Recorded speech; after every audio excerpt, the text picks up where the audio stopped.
Hello, friends, and welcome to the September 4th edition of Weekly Witness, Texas Impact's weekly opportunity for mainstream Texans of faith to learn about public policy issues here in the great state of Texas and have a conversation about how you can engage in the process. My name is Scott Atnip, your host and Texas Impact's Outreach Director, and today's episode is being brought to you by Methodist Healthcare Ministries of South Texas.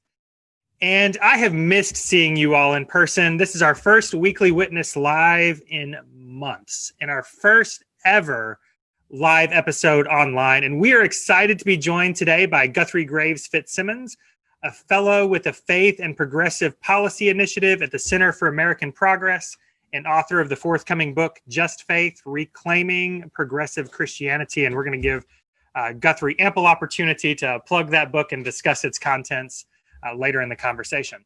But before we jump in, I have a couple of quick announcements for today.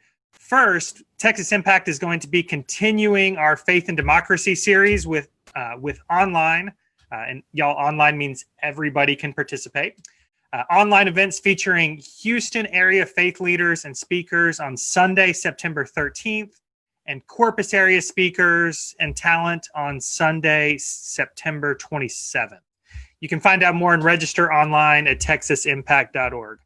And friends, I like Guthrie, and I'm really looking forward to the conversation today. But I think that even he might agree that the most important thing that we can talk about today is the fact that we need you and your congregations to spend the next 2 months focused on safe, accountable voting. And I've been so inspired to see many of you and your congregations join in Texas Impact's Texas Faith Votes campaign. You can find those resources at texasimpact.org. That campaign has tools for you and your congregation to promote safe, accountable, and fair voting. It includes 4 different components. First, a checklist for those wanting to make sure that they're participating in a safe, fair election. Number 2, a pledge to vote in the November election based on our shared priorities of health equity, immigration, climate, and rejection of discrimination. Number 3, a challenge to recruit election workers. And number 4, ways that you can vote by mail and encourage your congregation and friends to do the same.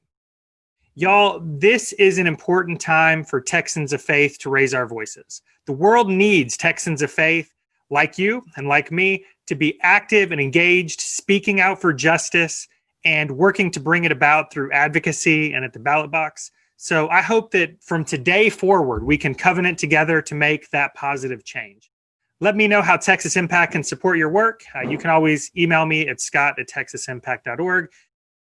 And finally, because this is a live webinar, one more word of instruction today for our live audience. I'm sure by now you've all been on Zoom webinars or Zoom meetings. And so I hope that you will plan on using the chat function to have conversation with the other folks who are listening.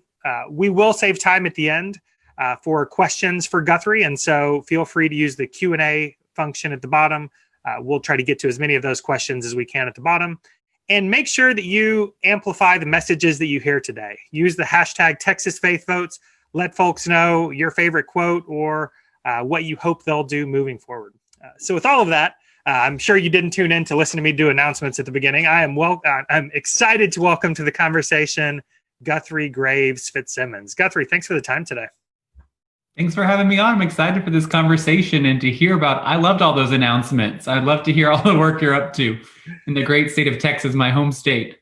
Yes, it is your home state. And we were talking before we jumped on about the fact that we know each other. We were trying to figure out for how long, right? And so I think I was in college and you were probably in middle school when we first met. I remember you being a passionate and excited and kind of loud middle school. I'm still all those things. Yeah, you are still all those things, but you're also on my television. I think my kids the other day asked what was going on when I saw you on my TV screen, and I kind of shouted for joy.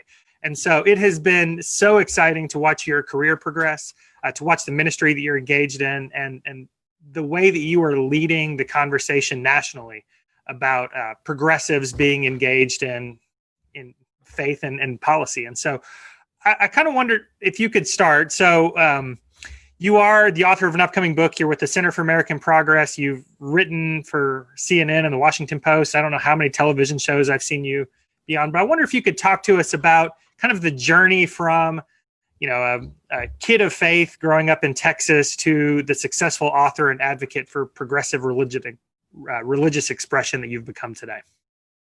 What's that journey been like?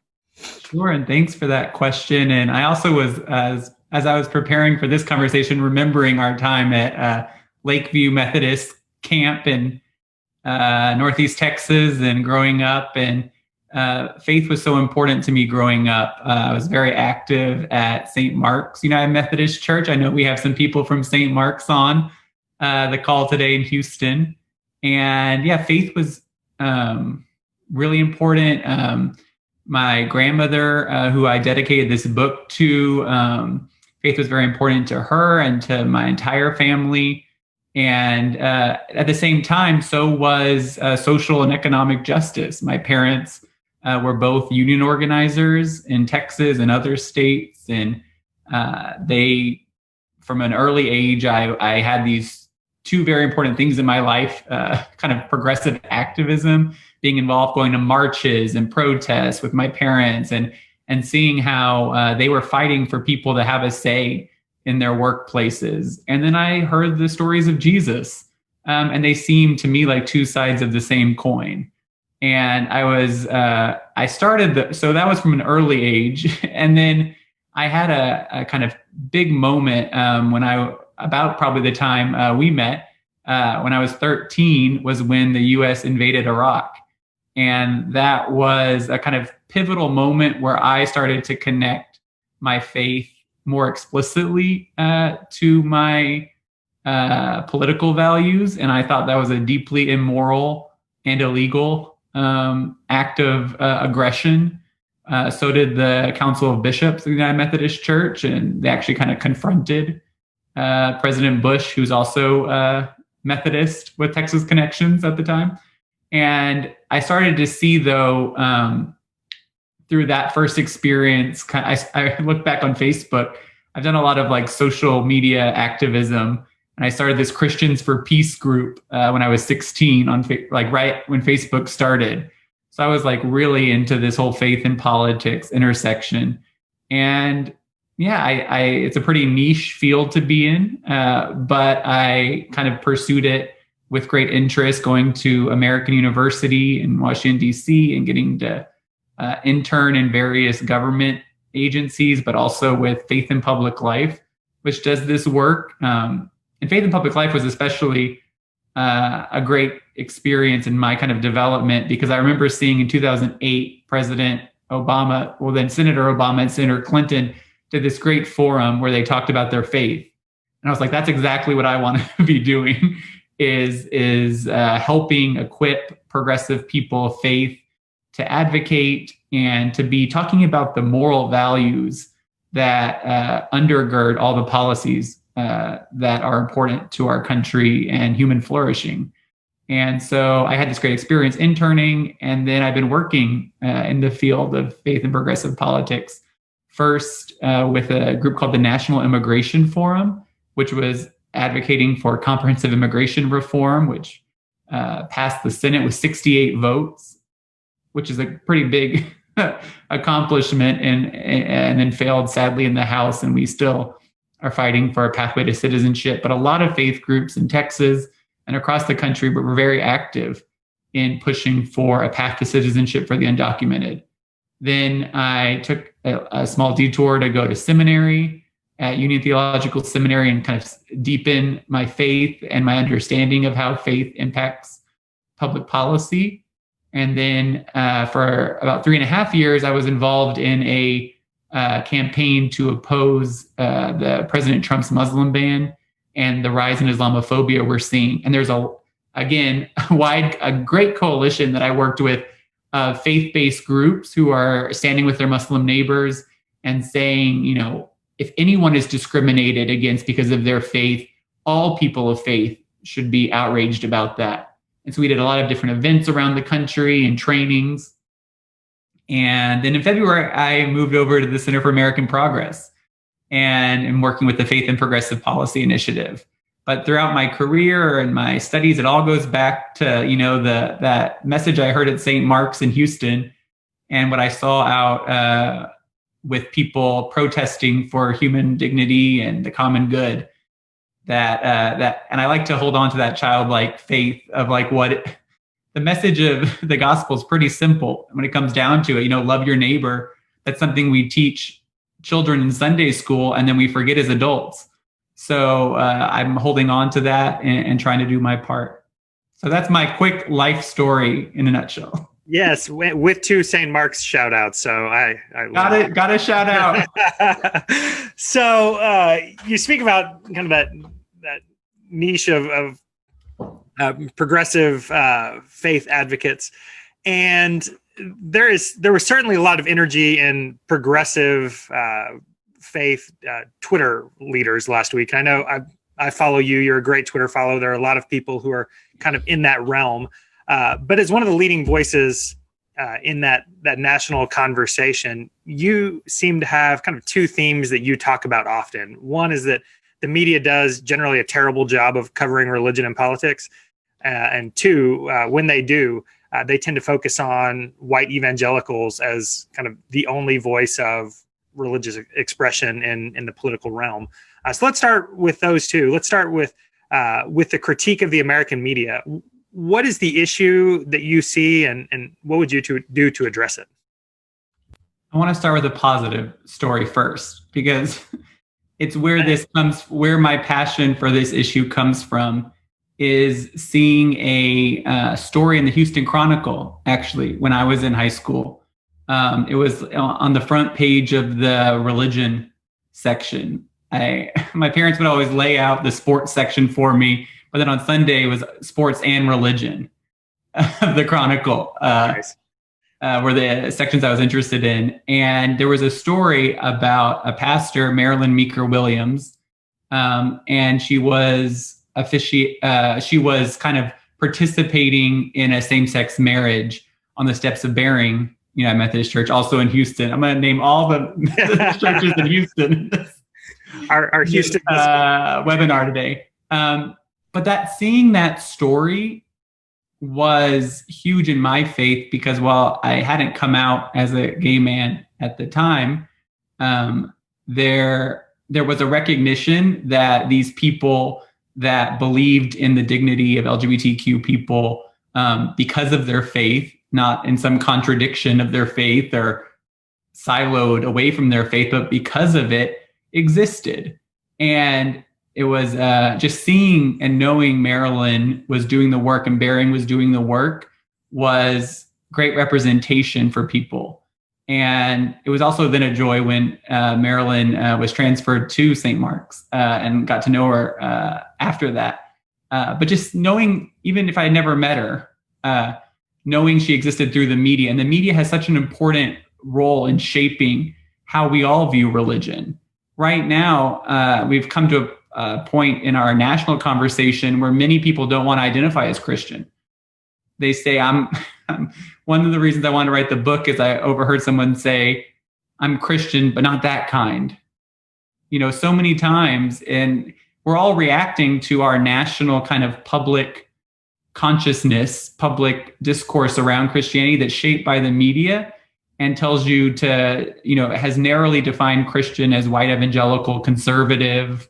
And those stories get so much more airtime, especially on cable news and from in our political discourse, but also in our cultural discourse. The celebrities that we hear about as Christians are the ones that are like going to super conservative churches rather than the people that are practicing their faith in a way that leads them to support progressive causes. And so I am both inspired by the times I see good coverage, but also I think there's a huge imbalance. White evangelicals are around 15% of our country, but I think they get probably, now if I had the time and patience, I'd go do a PhD in media and religion and actually quantify this, but they probably get close to 90% of the coverage of Christians in our country. And that grossly distorts what we think of as Christian. And so I want to both hold people accountable for the harm they're doing. The reporters that report story after story about like Donald Trump and evangelicals. Like, okay, great. What about Kamala Harris's faith? I was on a call recently with her and her childhood pastor, and she talks very eloquently about her Baptist faith or Joe Biden's Catholic faith, the great work that's being done. And so I want to try to have I don't want to say conservative Christians don't exist. They do. What I want to say is they are one type of Christian and there is another. And encourage people to be more vocal about our own faith and not, because of that dynamic, kind of shy away from being Christian in public, which a lot of people do. So I have an opinion on this, but I'm going to go ahead and ask you. And then if I don't like it, tell me your opinion. I will. Well, I'm going to ask you a question, and we'll see how you answer it based on if I want to throw mine in too. So is it more of do you think it's more that the media is not covering progressive religious voices, or I'll sometimes hear that they're less likely to speak out, or is it a combination of both? Definitely a combination of both. And it's hard to know where to push. Personally, I hear frustration from people that do speak out, and they feel like media interest is not there, and so they're less likely to do it. But then I hear from reporters that, if people spoke out more, they would, it's not their job to create people speaking out or to tell people to speak out. It's their job to cover what people are doing. But I've actually had several very negative experiences with reporters who say, like, that's not interesting. Like, they say it's kind of an old story that there maybe are a few progressive people of faith that get an article every couple of years, but that they're not a force like the conservative organizing power of conservative people of faith. But to counter that, one of the things we just put out is a new publication from the Center for American Progress called Faith Leaders to Watch in 2020. And we've been putting out these lists of faith leaders to watch since 2012. This was the first list I was a part of creating. And every year, there's amazing people doing amazing things. So the idea that there's not stories to cover or people out there doing things is absurd. And also, it comes from a good place. Like Hillary Clinton spoke about how she would, another Methodist. Gonna hit them all. Sorry, I laugh. I have a tendency to point out people's faith because a lot of people don't wear it on their sleeve because it's a good point. Because it comes from a good cause of wanting your actions to speak louder than your words. And it's actually, we're commanded to pray in private and kind of not be out there showing off our faith. So it comes from a good place, but it leads to this imbalance of who's talking about their faith and who the stories that are being told. I'd love to hear what you think now. Yeah, so I agree that it's a combination of both. That we do need faith leaders to speak up and talk about their faith values. But I'll go back a couple of years to the 2017 Texas legislative session. There were competing press conferences during the special session that was called almost exclusively to have a vote on the bathroom bill that was being debated at the time. And Texas Impact organized a lobby day with hundreds and hundreds of clergy on the steps of the Capitol opposing the discriminatory bathroom bill. And I can't remember, it was the same week, either the day before or the day after, there was a group that supported the same piece of legislation who came out in much smaller numbers. But the press covered one, if I remember right, at a much higher rate, right? And so it was just that interesting notion that even when those faith leaders come out and make a statement, the press will focus more attention oftentimes on those white evangelicals. So any other advice on how we should handle that moving forward? Change the name of Texas Impact to Evangelical Texas. No, I'm kidding. No. Boston, don't listen to that one. I'm kidding. I'm kidding, because that's what they're interested in is that evangelical only. That's the narrow focus, because they've been so loud and this has been very intentional. of white evangelicals to say we are the only true Christians. We are going to police boundaries, almost exclusively around human sexuality and gender, to exclude people and say those people are not Christians, and to uplift this idea that evangelicals are the real, the real followers of Jesus. So how do we counter that?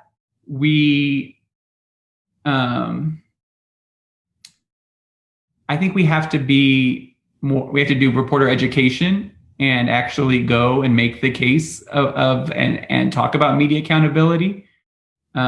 We have to, in the book, I spent a lot of time writing about this. I write about how two Presbyterian pastors go and meet with Trump, who still considers himself Presbyterian, even though I don't think he goes to church that often. And he's like, I did so well with the evangelicals in the election. This is after he won. And the pastors are like, we're not evangelical. We're Presbyterian, like we're mainline Presbyterian pastors. And he's like, what is that? Like there's no conception of, there's evangelicals and Catholics in a lot of people's minds right now. And so there has to be some religious literacy education.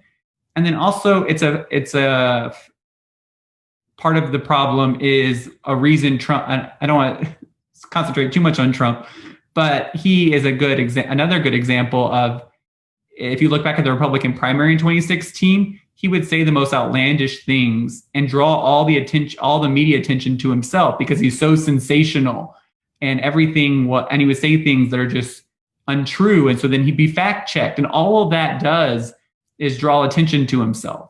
And so in a similar way, you see with white conservative evangelicals, like they'll come out and do something, say, COVID is fake. We're going to meet anyway in person.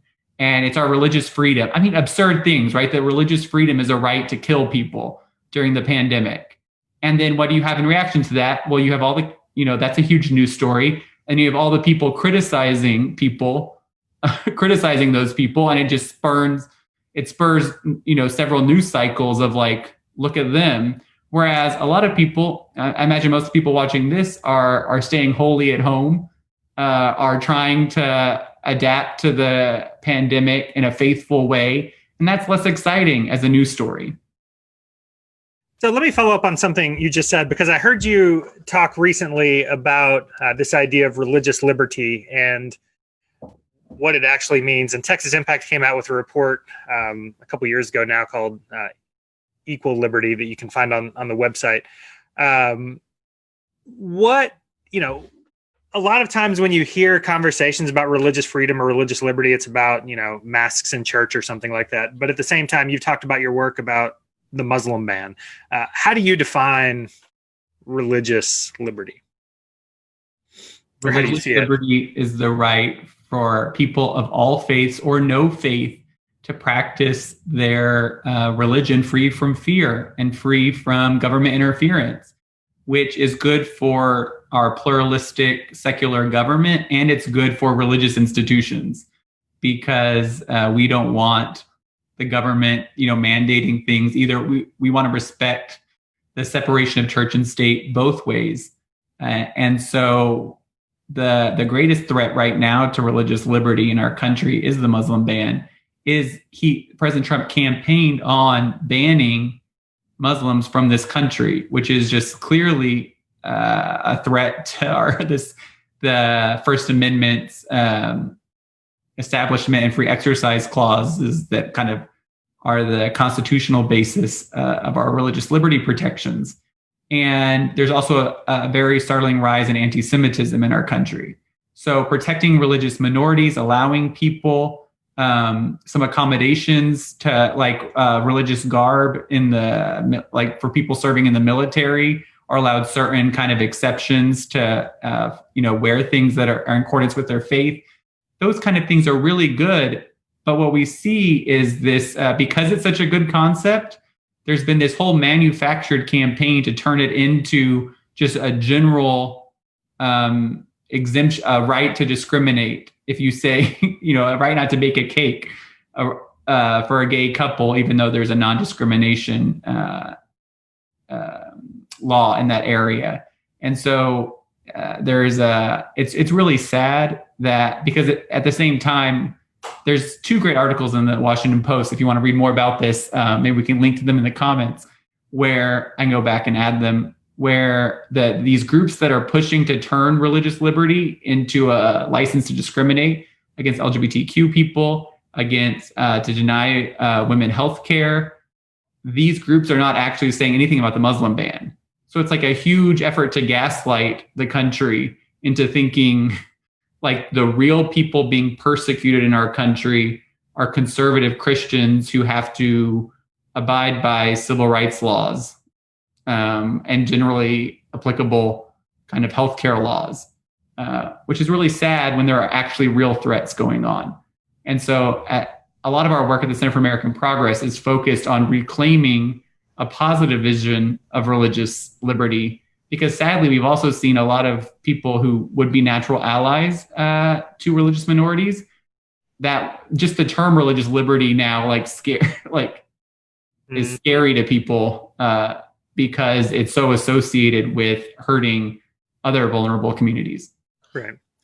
So we're probably getting into the book territory now, but I recently heard an interview where you said that Christians have been a part of every righteous fight in our nation's history. So what's the story that you wish the broader American public knew about the history of the faith community's work for social change in this country, and what do you see our role as today? My hope is that we respect the diversity of people who have followed Jesus and come to very different conclusions about what that looks like in public.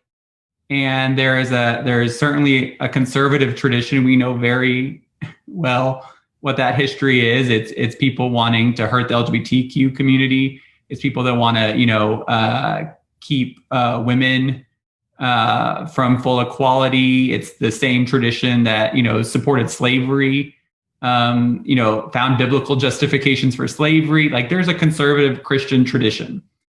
But there's also the part we don't talk about as much is the progressive Christian tradition. The people that built the New Deal, the people that fought for against slavery because of their faith, the people that fought for the New Deal out of the social gospel movement. Like, the entire kind of social safety net, economic justice system we have in this country was rooted in people reading the Bible, not in a very positive way that led to the New Deal and to all these things now. The labor movement, a lot of Christians were involved in, obviously the civil rights movement, but also the movement for reproductive freedom and LGBTQ rights. Everything we consider like the environmental movement, the Green New Deal. Representative Alexandria Ocasio-Cortez often talks about her faith as part of her inspiration now in pushing for the Green New Deal. But whatever policy it is that progressives are fighting for, you will find so many Christians now and throughout American history, and throughout all of Christian history, you will find Christians engaged in those battles. And so we're not doing anything particularly new right now. We're trying to live out these values in our own context.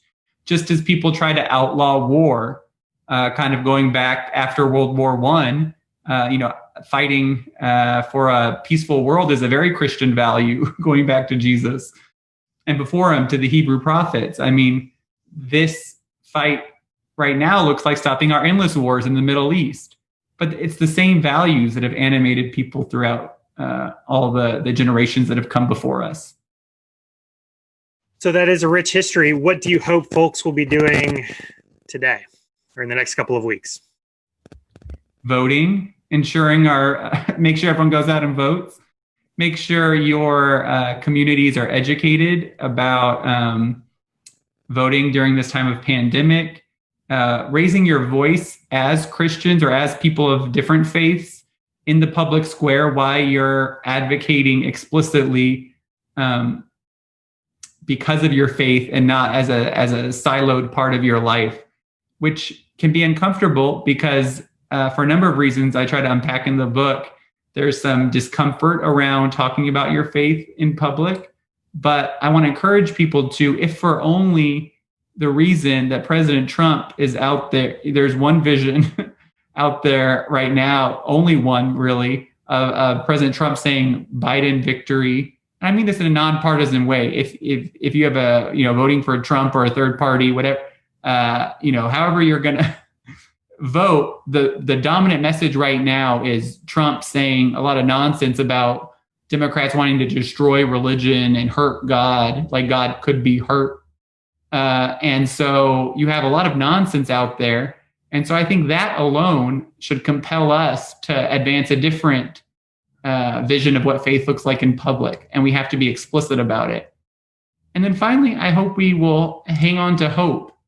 I think in any election, there is a temptation to think it's going to be stolen by somebody, or it's going to be discarded, or there's going to be, if the candidates we support don't win, then everything's over. And so I want to draw upon to go back to the tradition that we're a part of and say, we have to do our part. We have to live out our faith as best as possible and hope that in the Christian story, the end is good, is the restoration, new heaven and new earth, like the kingdom of God arriving. Like we have to believe and have hope that we can build a more just world. Even if, like right now, if that's a very hard thing to imagine with all these crises of racial injustice, with the pandemic, with climate change, with all the economic uncertainty, it's hard to have that hope. And I hope we can find it inside each of us, and through prayer and through reading scripture to hang on to some hope for the future. So at the end of every podcast, and this is not the end, it's just giving everybody who's watching a chance to post some questions in the Q&A box if you have some. But at the end of every podcast, I give folks a chance to shamelessly plug whatever they would like to shamelessly plug. And no suspense, I hope, in terms of what you'll plug, because I really do think that your book is a solid thing for our congregations and our listeners to read and study and discuss. But talk to us some about the book. Just Faith, Reclaiming Progressive Christianity, touches on a lot of the themes we've already talked about in the podcast. Part one is about our bold tradition as progressive Christians that have been doing this work of love and justice and mercy before us. And then part two is about how we can reclaim it, about how distorted our moral narrative has become in the country, a lot of people, there's a lot of people are just done with Christianity because it's so, and I ask people when they say, oh, I don't want any part of that. And then I ask them, well, what exactly do you not want any part of? And they start giving me a fundamentalist version of Christianity. And I say, well, that's not what we're doing at church. That's not, we're not any part of that. We're not telling people that are, not Christians that they're going to be tormented in hell for eternity. Like, that's not what we're doing. We're not saying, we're trying our best to be anti-racist. Like a lot of the people that are just done with Christianity. And I don't mean to say like people need to come back. Like, oh, I'm saying everyone, both in the church and outside the church, has kind of fallen to this perception that Christianity in its fundamentalist form. So the second half of the book is walking through some reasons like we have where people might have trouble doing that, and trying to answer some questions, and then give people some tools to do that, and some organizations that they can be a part of, some of the different current issues that I think are most pressing for our country. So I hope people get out and buy. I hope it starts a conversation. I call it in the introduction a love letter to progressive Christians. I think about my grandmother who was a missionary and I would help her collate these letters she wrote all across she'd write to women in Mexico. And she would handwrite her letters. And in this book, I'm trying to, write to people who I think feel very alone, and those that are still in the church feel like maybe they're the outlier in their denomination or their area, or even in their own church, they might feel like the outlier. And I want to say, you're not alone. There are many other people out there, and it's time we, push back on this terrible narrative about Christianity in our country. So we have a couple questions. Great. First of all, I'm looking forward to studying the book with some folks in my community and church, and so I encourage other folks to do that. And maybe we can have some conversations if your churches are doing that. I'd love to hear what y'all are thinking.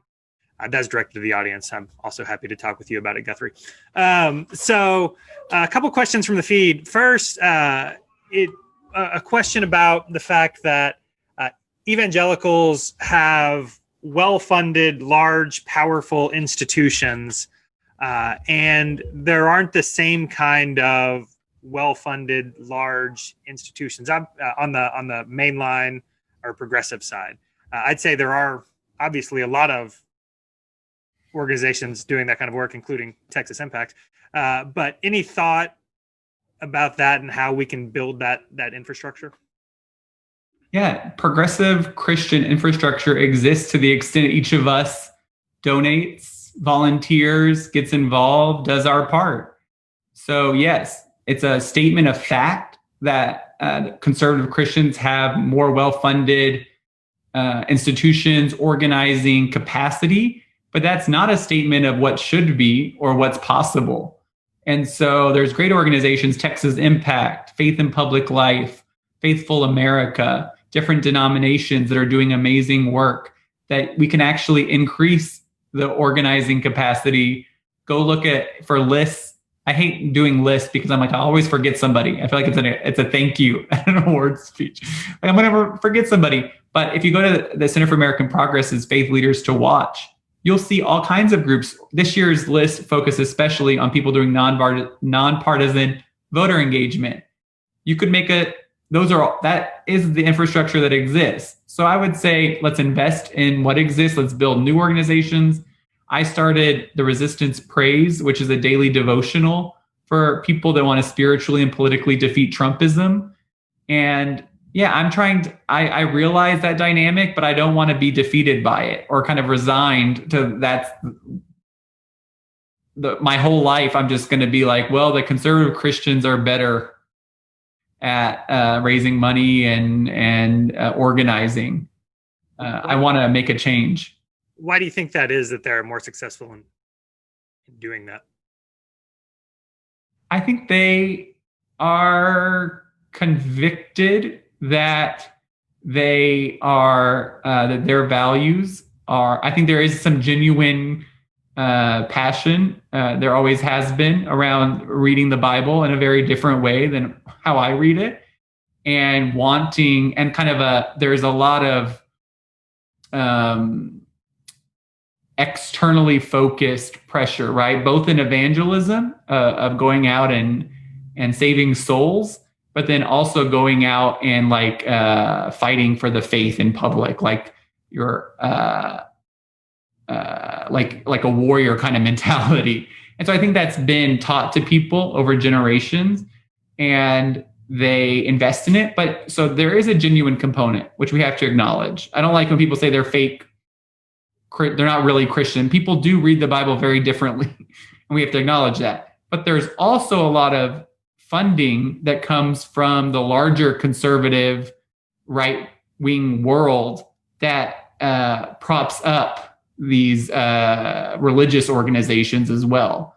And so I think that's a huge imbalance that I should say I do work at a large secular liberal organization that does invest in faith work. So the Center for American Progress sees the value in that. But a lot of more secular organizations and movements that aren't faith focused, I think they could all invest more in the religion work as part of their issue or just in general, and value it more, because the kind of secular right values the religious right and invests a lot of money in that infrastructure. Speaking of investment, I usually save this to the end, but texasimpact.org/join. Make sure that you and your congregation are members. Next question from the feed. I'm a white progressive Christian, and I know that as white progressive Christians, we have made mistakes with the Black community. How can we approach conversations with the Black community with humility while still saying yay to the white progressive Christian community? I think in partnership, in forming real relationship. I think there's a rush in some well-meaning progressives, white progressive world to like be at the front and be at like to center themselves in the advocacy, and any movement for justice should be led by the people most impacted. And so the Black Lives Matter movement is not the time for a white church to go out and kind of be like, look at us. It's to listen. It's to ask what's needed. It's to form real, there's the saying, Sundays are so segregated, and we have to kind of look, and it's also internally at our own more liberal churches, what we're doing and the practices that lead to that kind of segregation. I also say using the privilege. There's a great group called Showing Up for Racial Justice, Surge, which is like white people organizing other white people. And so I think white Christians can also, while supporting the leadership of Black Lives Matter movement and activists, can also realize like who are the white people that we're in relationship with and the other white churches that aren't doing anything, and how can we work on them? And I also realize it's not always evident what these issues are so big, and the structural racism is so big. We have to be humble about it. And I know my church, I don't think I mentioned, I live in Louisville, Kentucky, and my I now am a part of the Baptist church here, and it's almost exclusively white church. And in a very Louisville is one of the most segregated cities in the country. And we want to be very active in the Black Lives Matter movement, to have justice for Breonna Taylor here.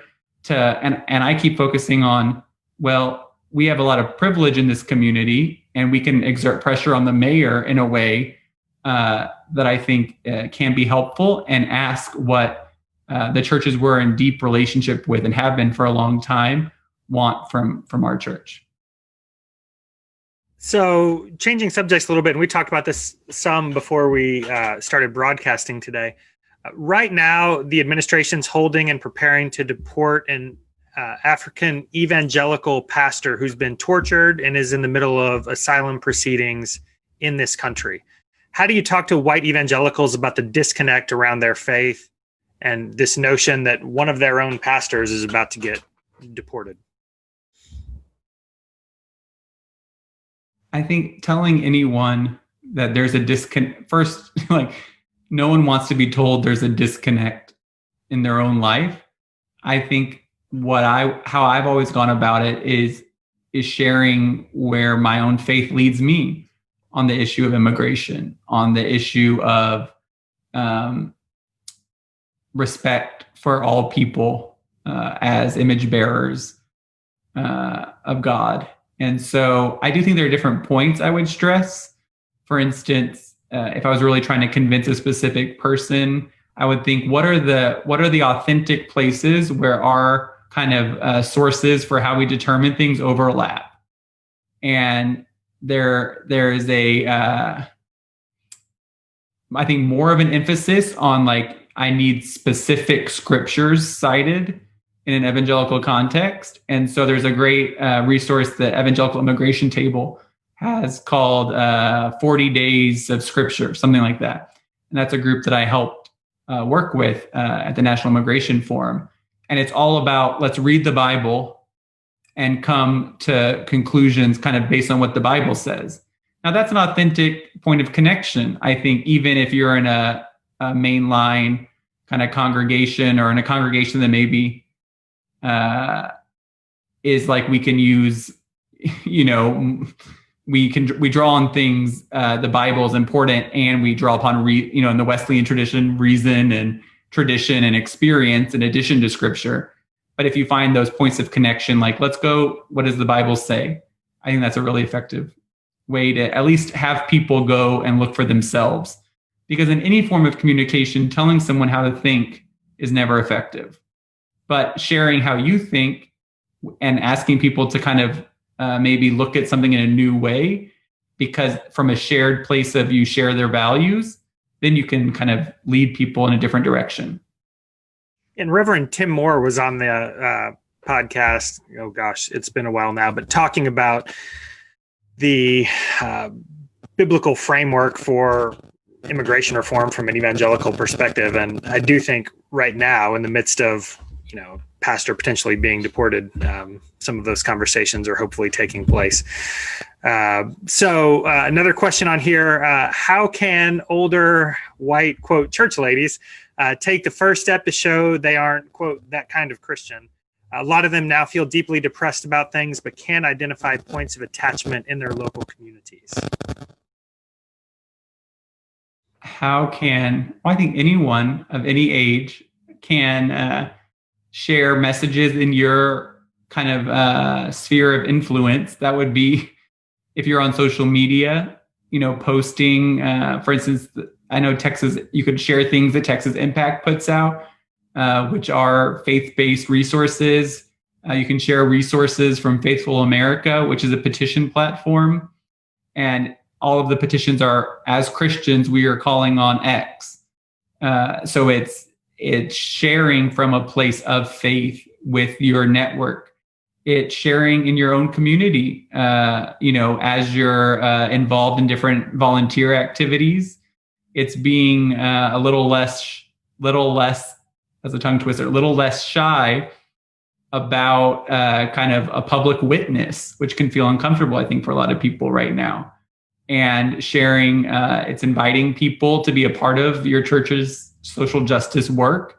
If you're I remember and growing up, we would go to like peace marches, like as a church. Right now here in Louisville, we go to the Black Lives Matter marches as a church.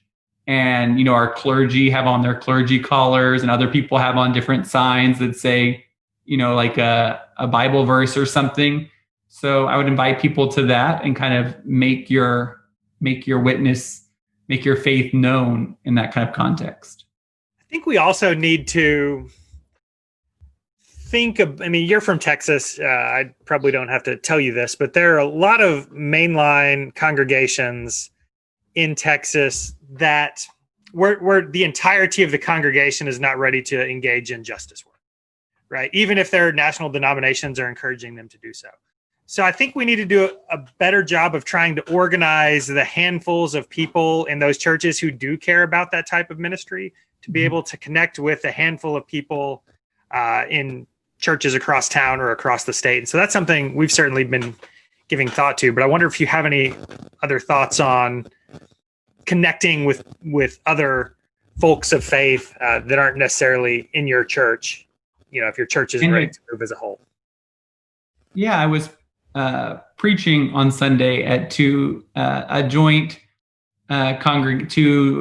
Methodist churches in New York City, one in Manhattan, one in Brooklyn, who were having a joint worship service because they felt like their churches were very alone kind of in their social justice focus within their annual conference of the Methodist Church. And one of my questions was, like, are you in contact with other churches in Manhattan of other denominations who share your commitments? And the answer was no, but we should. There's also just not a lot of capacity for churches, for instance, that only have one pastor to be able to devote to, staffing. And that's why volunteers are so important. So yeah, there are people within larger congregations or that feel they want to be a part of this work and their church isn't. And then there are churches that feel very alone and disconnected from other churches. And so organizations like Texas Impact are so important because they allow people an engagement point that's not as frustrating as kind of going through the church committee system, which I think we all know, like getting anything. and kind of working. And there has been a kind of narrow denominationalism that I've seen in kind of, as someone who grew up Methodist, can I mention that again? Then went to an interdenominational seminary that had people of all backgrounds in New York, interned in seminary at a Reformed Church in America congregation that was duly affiliating with the UCC, United Church of Christ, and now I'm a Baptist. So I've been all around, and all those churches shared the same commitments though, but there's not a way in which they're all kind of working, and people in other churches, I think there's not enough of that. And that's the infrastructure that exists on the right, to go back to an earlier question. There are ways for people to plug in to that organizing in larger churches that maybe aren't out there, like Jeffress in First Baptist Dallas. But there are people that can connect with that kind of organizing at other churches. So that's one of the things that we need more of, and why I'm so grateful for Texas Impact's work. Everyone go donate. I'm going to go donate after this. Yes, thank you. We'll encourage folks to do that as well momentarily. Guthrie, I really thank you for the time. We're going to wrap up here momentarily, but I wonder if you have any closing thoughts for today. I'm grateful for this conversation. I'm grateful for the opportunity to reconnect. One of the most wonderful things about writing this book is connecting with people throughout my life who are encouraged by this message of reclaiming progressive Christianity, whether it's my middle school church camp counselor, or people from two of the blurbs on the back of the book are from people who were my internship supervisors, and one of which I didn't, we never talked about faith at our kind of secular political workplace. But then afterwards we were Facebook friends, and she would see me posting and was like, oh, wow, we have this great point of connection. And then I married a pastor, a Presbyterian pastor. So that kind of always really into religion. And yeah, I've just connected with so many people, which has made me feel less alone. One of the things I was like, if I write this book and it just kind of flops and I'm saying we're not alone, will that just show kind of we are actually alone? No one's really interested. And that was some of the pushback I got from some potential publishers, being like, are these people really out there? Is there really any interest in this topic? And so far, it's been really encouraging to see so many people just in my personal life respond. So I'm really grateful for this opportunity to talk about it, and everyone that's tuned in. And I want to hear what you think of the book and how we can work together for the common good in the future. Well, I really do thank you for the important ministry that you're doing every day. And I hope everybody who's tuned in will buy the book, Just Faith, Reclaiming Progressive Christianity. Get your copy, buy one for a friend, send them out as, I was going to say Christmas presents, but you need to do it before. Send them now, yeah. Send your Christmas presents out now. Yeah, send it early. The kindergartner also thinks that you should buy the book. And also follow Guthrie on Twitter. It's at Guthrie GF, right? At Guthrie GF. So make sure you follow him on Twitter. You will learn a lot. Guthrie, thanks again for the time today. You're my hero for the day, and I really do appreciate all the work that you're doing. I look forward to seeing you on TV again soon. So, friends, thank you all for tuning in. Again, like I said at the beginning, this is an important time for Texans of faith to be active and engaged. So we hope you go to texasimpact.org, check the resources, share them with your friends. And if you appreciate the work of Texas Impact and the Weekly Witness community, make sure that you support that work by making sure that you and your congregation are members. You can do that by going to texasimpact.org/join. Thanks again. We'll look forward to bringing you more content next week. Until then, let's get to work. Thanks, friends.